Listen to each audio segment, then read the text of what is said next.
Hey, welcome to the Backwoods Shed. We got another product review for you today.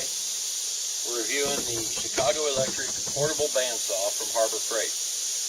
I just picked it up and thought I'd show you a few features of it and help you decide if maybe it'd work for you or not. First of all, it comes in a pretty sturdy plastic case. Some fairly heavy latches. The case has extra storage for an extra blade.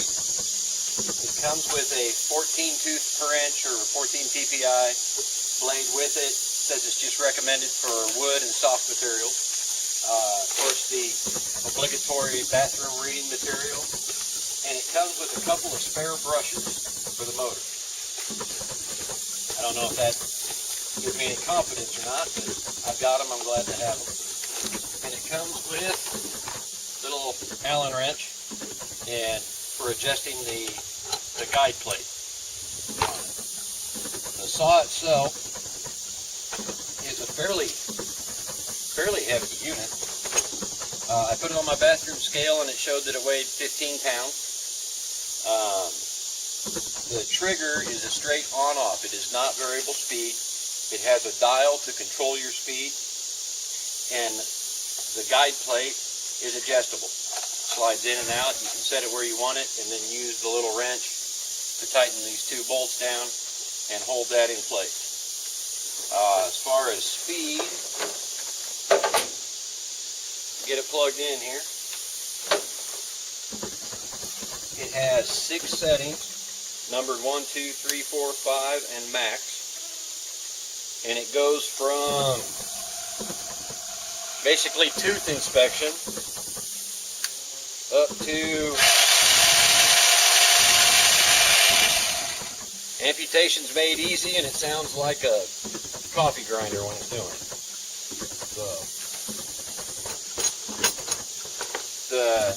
Basically, I like all the features on it. To change the blade, it has a lever here marked tight and loose. You would just turn that to loosen, and then the blade changes off this side. You don't have to take anything off to change the blade. You just loosen it, the blade pops off, you put the new blade on. Pretty straightforward. There is one thing I really don't like about it, and that's this guide plate. If I set the guide plate all the way out and tighten it down, and then try to put it back in the case hits that guide plate. So that has to be pushed back in. The reason I don't like it is if I use it, I set the guide plate out, tighten it down, I use it, now I got to loosen it, push the guide plate back in to close the case. I might try to notch the case or something, I don't know. I might just forget it and just use it like it is. But the blade that comes with it, like I said, is just recommended for wood and soft materials. It says on it that to get a 24 tooth blade for harder material. Now, the blade on this is not the same blade that the Milwaukee uses. The Milwaukee is just a little bit narrower than this, a little bit thinner. The Milwaukee is .020 and this is .025.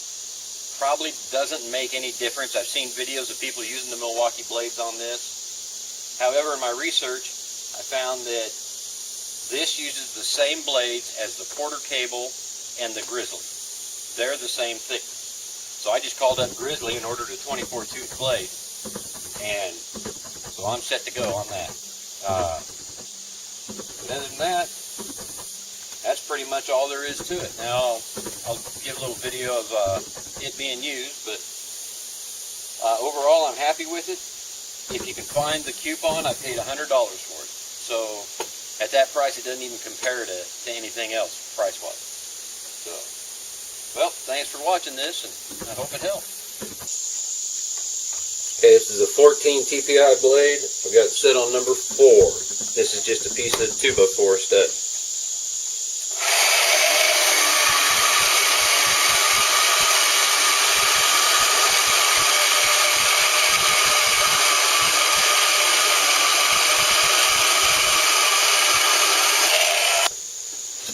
just an old scrap piece of metal here. We can cut on in.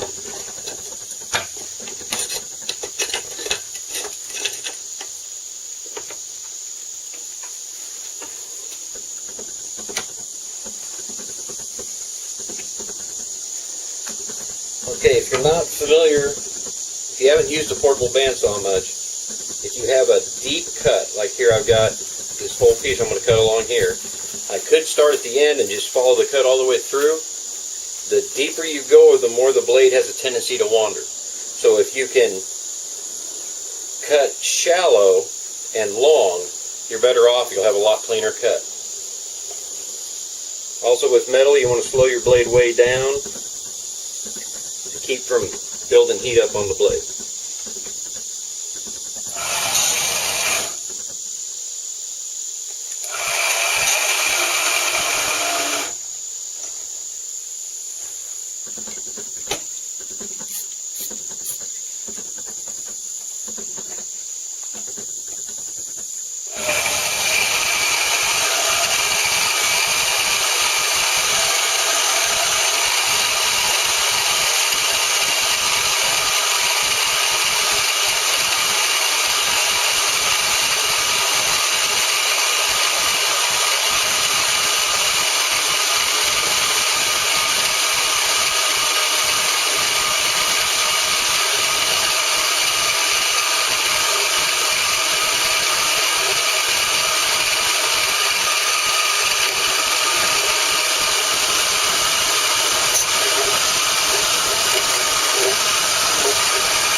So what happened there was, I was cutting through the metal and I was almost done with the cut, when all of a sudden I lost power, just like I had tripped a breaker. So I went looking at my breaker box, looking for the breaker that was tripped, and none of them were tripped. What it was my GFI, my ground fault interrupt. So I couldn't get it to reset, so I came back out, unplugged the saw from the extension cord, went back in the house, and it reset. And my extension cord has a little light in it to tell you when you have power. I came back outside and I had power again. I went to plug in the saw to finish the cut, and as soon as I plugged them together, it tripped again. So, this saw is going back to Harbor Freight.